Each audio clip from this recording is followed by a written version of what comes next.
Spoštovane gospe in dragi gospodje, lepo pozdravljeni. Danes bo zanimiva tema. Marsikdo se bo strinjal z njo, marsikdo bo rekel, kaj pa tele dve gospe tule govorita, to pa že ne more biti res. Naslov oddaje je namreč Človek suženj denarja. Ali smo res tisti, ki mislimo, da smo, ali si lahko pomagamo, kakšna je pot iz tega, ali je pot samo za posameznike, ali je pot morda za vse narode, morda celo za cel svet. Vse to v tej oddaji sicer v zelo skromnih besedah in v zmanjšanem obsegu. Tu pa imam v roki knjigo, ki se imenuje Človek sveta vladar, denar njegov je čar. In z avtorico te knjige se bom pogovarjala prav zdajle o tem, o čemer sem že povedala nekaj besed. Torej, gospa z nami v studiu je gospa Ana Malenica, ki je astrologinja in, kot sem že omenila, avtorica tele knjige. Pozdravljeni, gospa. Pozdravljeni, gospa Jana. Poglejte, tale knjiga je išla, lahko rečem, mogoče nedolgo tega nazaj, pred kakšnim tednom, ne? In kaj ste pravzaprav hoteli z njo povedati? Ste hoteli povedati, da je človek sicer res sveta vladar, da je denar njegov je čar, kar pomeni, da smo ujeti v nečem, iz česar ne moremo, ali da je to neko negativno stanje, iz katerega pa vendarle lahko zlezemo, če nam seveda to ni všeč. In rekla bi, da ne tistim, ki imajo zelo veliko denarja, pa tudi tistim, ki ga imamo malo manj, pa najbrž še manj tistim, ki ga imajo zelo malo, ni po volji, da je denar tisti, ki upravlja z nami. Kot je sam naslov knjige, Človek sveta vladar, denar njegov je čar, sem mnenja, da človek nikoli ni bil bolj zasužnjen z denarjem, kot je danes. Za začetek bi mogoče povedala zgodbo o faraonu, ki je tudi v knjigi navedena. Vzorec, ki se ponavlja samo v še močnejši in bolj grozoviti obliki. Faraon je opazoval kaznovanje sužnjev bičanjem, ker niso izpolnjevali svojih dolžnosti. Ali se ga je dotaknila bolečina sužnjev, ali razmišljanja, ali častih lepje, v glavnem je ukazal svojim svečenikom, naj poiščejo način, kako stimulirati sužnje, da jih ne bi bilo treba kaznovati. Ker so svečeniki bili takrat edino izobraženo ljudstvo, so našli način. Faraon je obljubil vsakemu tistemu, ki preseže normo, košček zlata. S tistim zlatom so lahko sužnji kupili vsako stvar, ki je bila na razpolago, žito, oblačilo, sadje in tudi svojo svobodo. In tako je suženj delo, v želji, v hrepenjenju, da odkupi svojo svobodo.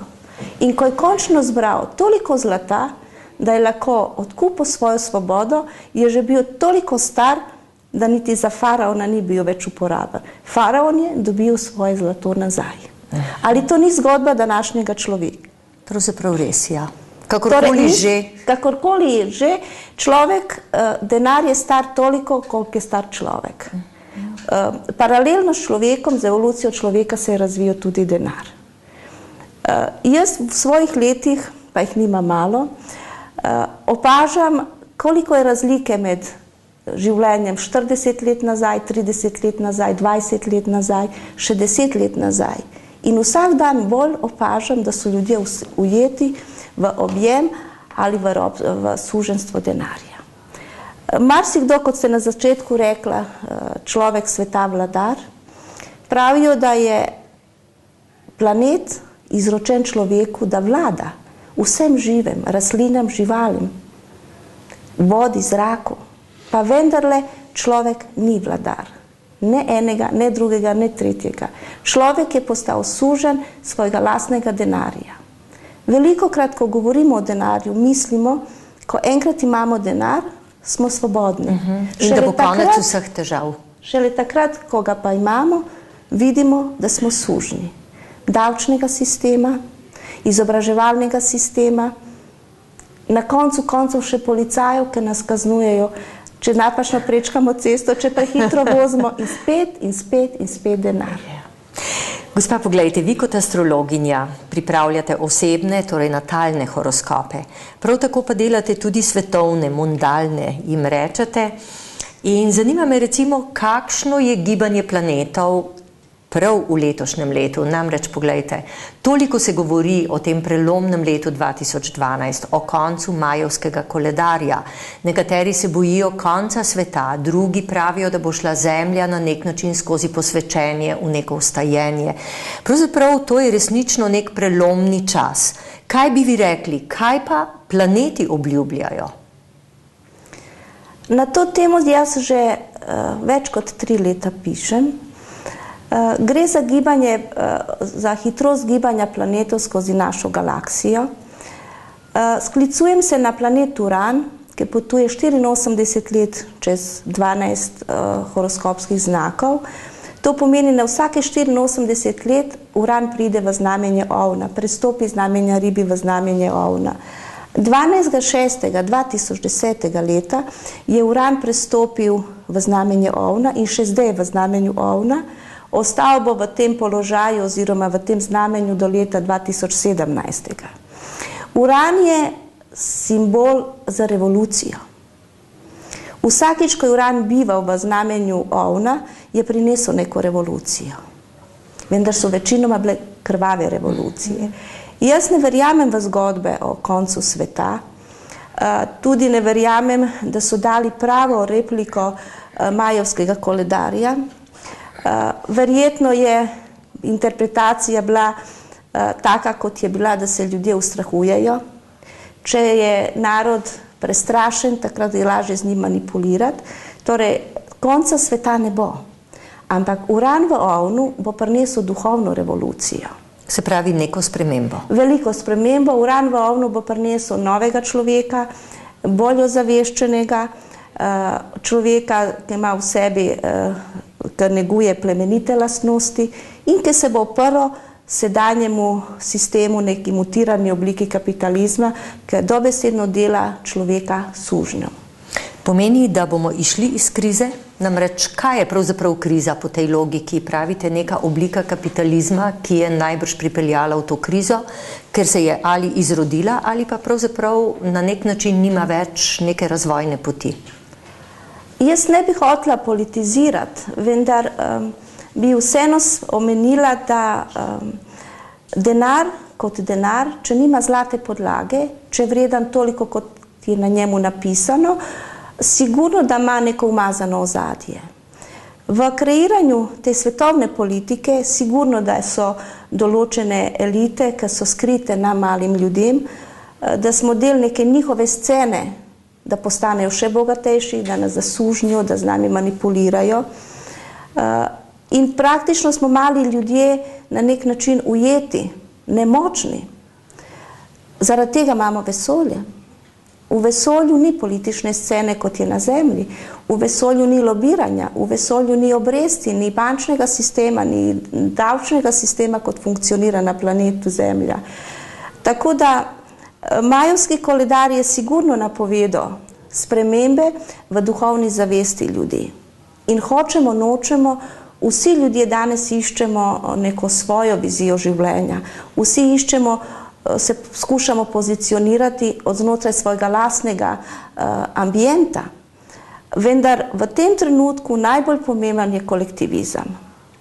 Tako kot nas uči Biblija, tako kot nas učijo vse religije, zdrave religije, ki pravijo, prvo poskrbi, da bo tvojemu bližnjemu dobro in bo dobro tudi tebi. Torej razviti plemenita čustva, plemenite lastnosti, razviti čast in dostojanstvo, ščititi svojo lastno čast in dostojanstvo vseh ostalih ljudi. Tako da ta nov človek sigurno se ne bo rodil čez noč, tudi ne v obdobju med 2010 in 2017 letom. Ampak planeti imajo svoje vplive, na katere človek, hvala Bogu, ne more vplivati. In hočemo, nočemo, mi se spreminjamo. Nam je to všeč ali nam ni všeč, se bomo spremenili. Koliko se bomo spremenili, je odvisno od stanja kolektivne zavesti. Kolektivna zavest, ja. Ali lahko tu govorimo recimo tudi o, če uporabim izraz, karmi. karma posameznikov, ali imajo tudi države, ali ima tudi zemlja svojo karmo, ki jo je pač potrebno na nek način predelati, odkupiti, ali je pravzaprav tu izhod iz krize? Edino v tem. Govorimo o mali ljudje, jaz moram reči mali ljudje, ker sem tudi sama mali človek, vendar se ne čutim tako nemočno, mogoče moje znanje poznavanja astrologije mi omogoča en širši pregled nad dogajanji. Mali človek je tak, imamo orožje v svojih rokah. Se pravi, ker nas je veliko. Ker nas je veliko, nas je brez službe. Tako kot ste rekli, kolektivizem, v bistvu velike množice. Samo množice. Še vedno, ne glede na manipulacijo na vseh nivojih, zastrupljajo nas z vodo, s hrano, zastrupljajo nas z zrakom, zastrupljajo nas z informacijami, s cepljenjem. Na vseh nivojih nas zastrupljajo in skušajo nam uničiti tisto, kar je v nama plemenito, kar je še uporniškega ali pa revolucionarnega. Vendar še vedno nimajo vpliva nad našimi možgani. Vsak človek v svojem horoskopu ima Merkurja. Merkur je razum. Od mene je odvisno, ali bom dobra ali ne bom dobra. Torej, če uporabimo razum, če uporabimo odnos do življenja, da spoštujem svojo čast in čast nekoga drugega, to je naše orožje. In zaradi tega mali človek ne more nič narediti, na to ne dam nič. Gaddafi je bil bogat, močan, imel je vse, pa so ga zrušili. Če bi mali človek imel orožje, če bi imel na razpolago denar, s katerim bi kupoval orožje, bi bil potem enak, kot so tisti, ki z nami manipulirajo in ki nas skušajo spraviti na kolena. Iz mojega zornega kota recesija je izmišljotina. Recesija je samo en način manipulacije s strahom. Strahom. Umetno izvano strani, kot sem rekla, ne bi želela politizirati, kdo je vse v ozadju. Veliko se govori o Vatikanu, veliko se govori o finančnem lobiju, veliko se govori o lobiju Evropske unije. Verjetno so resnice povsod, pa spet nekjer na sredini, ne na levi, ne na desni opciji. Če omenjate karmo, karma Evropske unije je zelo slaba. Karma evra je zelo slaba. Lahko rečeva zaradi pozicije zvezd, ko se je to oblikovalo, ali zaradi naše zgodovine? Zaradi zgodovine. Velikokrat slišimo, da so župniki blagoslovili odprtje nekega industrijskega obrata, banke. Preden se je Evropska unija ustvarjala, če bi se sledile vizije Jean Monneta, Adenauerja, Schumana, potem bi se Evropska unija združevala na podlagi kulture, umetnosti. Evropska unija se je začela združevati na političnem in gospodarskem področju, kar je anonsas, da se doseže neka enotnost za dobro vseh narodov. Velika razlika je biti članica Evropske unije, Slovenija, ki ima 2 milijona, ali pa, ne vem, Španija, ki jih ima 40 milijonov. In na takih temeljih se je začela združevati Evropska unija. Prinesli so noter vsi svoje karme, krvave karme. Španija ima za sabo 16. stoletje, če ne govorimo o nobeni drugi zgodovini v Španiji. 16. stoletje, odhod po naročilu katoliških kraljev Ferdinanda in Izabele v Ameriko. Pa ne nazadnje inkvizicija, ne? Inkvizicija, ampak da se vrnem na to, na ameriški holokaust indijancev. V 12 letih Kolumbovega bivanja v Južni Ameriki je 4 milijone indijancev bilo ubito s ulicami, nabitih na kole in tako dalje in tako dalje. Če govorimo... Lahko rečeva za denar, za zlato, za korist. Za korist. Pravijo, da samo ena zlata posoda v Peruju je 30 dni, vsi zlatari v državi so jo topili in bi bila vredna današnjega denarja 450 milijonov evrov. Samo ena zlata posoda. Koliko ladij je pripeljano zlata od Inkov in ostalih Majev, Indijancev. In danes se sklicujemo na prerokbe teh istih Indijancev, ki so jih pobili, zato da so vzeli zlato. In če se združujejo države s tako umazano karmo, potem tudi ta institucija ne more biti zdrava in ne more nuditi to, kar bi človeku morala nuditi. Poglejte, kaj pa Slovenija, če preideva z Evropske unije na Slovenijo, na vse zadnje, mi pa vendarle nimamo neke tako zelo krvave zgodovine. Pravzaprav smo bili ves čas nek tlačen narod, vedno pod okriljem nekoga, ki nam morda tudi v tistih časih ni dal dihati tako, kot bi mi sami želeli. To je pravo vprašanje. Verjetno najbolj čisto karmo, če govorimo o članicah Evropske unije, ima Slovenija. Nikoli nobenega ni napadla, nobenega ni zasužnila, nobenega ni manipulirala. Zdaj, Slovenija ima izjemno čisto karmo in verjetno ne bi hotela prejudicirati stvari in moje kolege astrologe izzivati na nek verbalni dvoboj, ampak mislim, da bo Slovenija lahko postane valilnica nekega zdravega načina življenja. Vendar je tlele, veste, spet planeti vedno imajo pikice, pa 3 pikice, pod pogojem, da dobimo Robin Hooda. Ne nazadnje, to je naša svobodna volja. Človek se je rodil svobodno voljo, ne planeti, ne vesolje, nihče nas ne more prisiliti v to, da bi bili dobri, če mi nočemo. Vesolje pa lahko. Prisili? Vesolje lahko. Veste, vesolje ima svoje načine, kako funkcionira, kako deluje. Sonce, ki nam da življenje, nam ga tudi vzame. Lahko rečemo, da je to upanje, da se bo Slovenija dvignila pravzaprav iz tega kaosa, v katerem smo v tem hipu, iz tega neskončnega strahu, preplašenosti. Jaz sem optimistka. Kaj pravijo karte? Kaj pravijo zvezde? Robin Hooda potrebujemo. Robin Hooda zdaj. Kdo bi bil primeren Robin Hood v Sloveniji? To pa mi dve ne veva. Ne, niti jaz verjetno nekatere stvari vem, jih ne bi hotela buriti vode, ampak imamo Robin Hooda in potrebujemo Robin Hood. Veste, kaj delo Robin Hood? Ja, vem. Ampak Robin Hood predvsem mora imeti rad svojo državo, rad Slovenijo. Se pravi, gre za domoljuba. Za domoljuba. No, domoljublja je tako ali tako premalo, upajmo, da se bo kaj spremenilo tudi na tem področju, da se bodo otroci zavedali, da je to njihova država, njihova domovina, naša Slovenija. Gospa Jana, a mislite, da riba od glave smrdi? Ja, tako pravijo. Ni ustrezan današnjemu času? No, zagotovo. Poglejte, tisti, ki pač ima vse v rokah, mislite, šarje in naredi platno. Tako. Ampak tudi zvezde včasih trčijo med sabo, pa nastanejo novi svetovi, veste? No, naj se kaj takega zgodi. Se bo zgodilo. Poglejte, ampak zdaj, če se vrneva na vašo knjigo, pravzaprav vse to je bil uvod k temu, kar je pa pravzaprav najbolj bistveno. Govoriva o nečem zelo, zelo, zelo dobrem. Tule piše čisto na koncu spletna stran, kjer lahko ali naročimo tole knjigo, ali najbrž dobimo tudi kakšne druge informacije, ampak naslov spletne strani je takle. Objemi me in stopi naprej. No, pa sva tam. Meni je bilo to zelo všeč. Neka vaša pobuda, ki pravzaprav vzbuja, lahko rečemo, upanje za Slovenijo, morda upanje celo za cel svet. Vse je odvisno, kako se bomo odzvali. Ampak kje je pravzaprav pridrla na plan ta pobuda? Se je to rodilo v vašem srcu? Morda nekje v nekem ožjem krogu ljudi, s katerimi sodelujete? Vam je to idejo poslalo vesolje? Verjetno vesolje.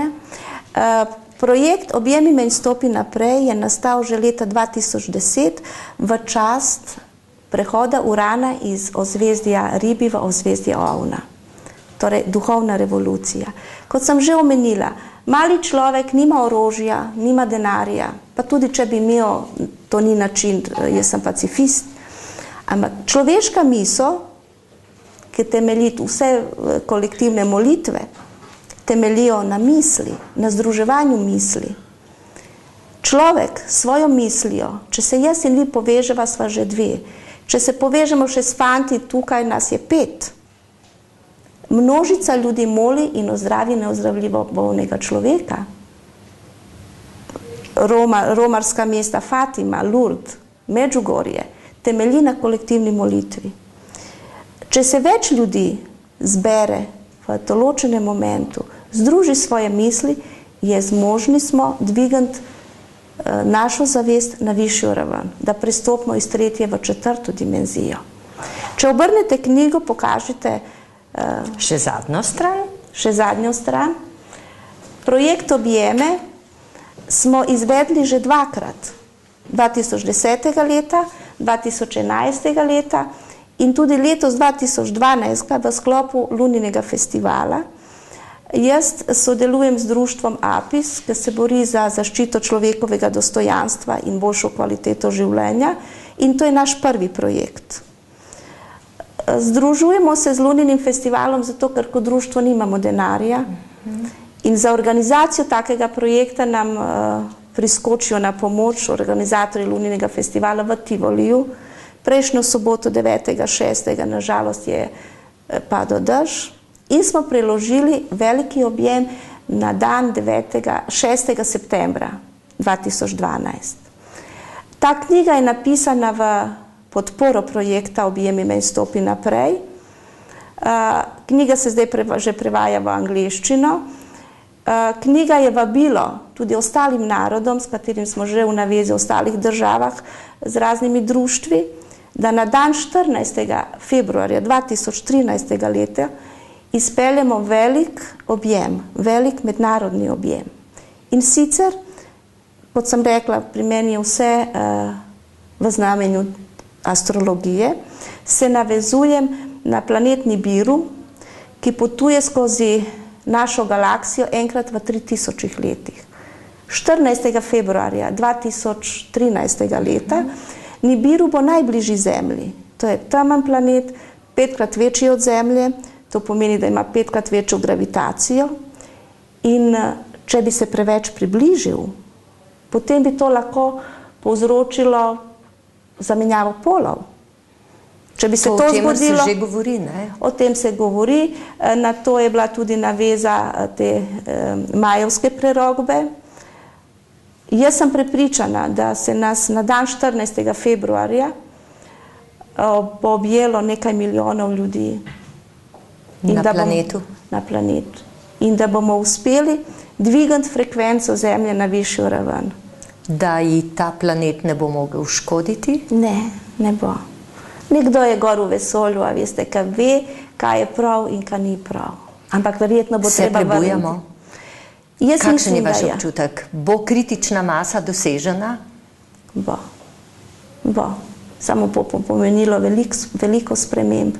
Med ostalimi mislim, da sicer je o tem že pisal Nostradamus, da se bodo temelji Vatikana zatresli. Človek potrebuje, nismo toliko ogroženi, da nas manipulirajo finančno, da smo dejansko sužnjika, potrebuješ samo še pižamo in delovno obleko. Ampak zato potrebujemo vero. Potrebujemo čisto vero, vero, ki temelji na dobroti, na plemenitosti, ki ne temelji na pozlačenih oltarjih.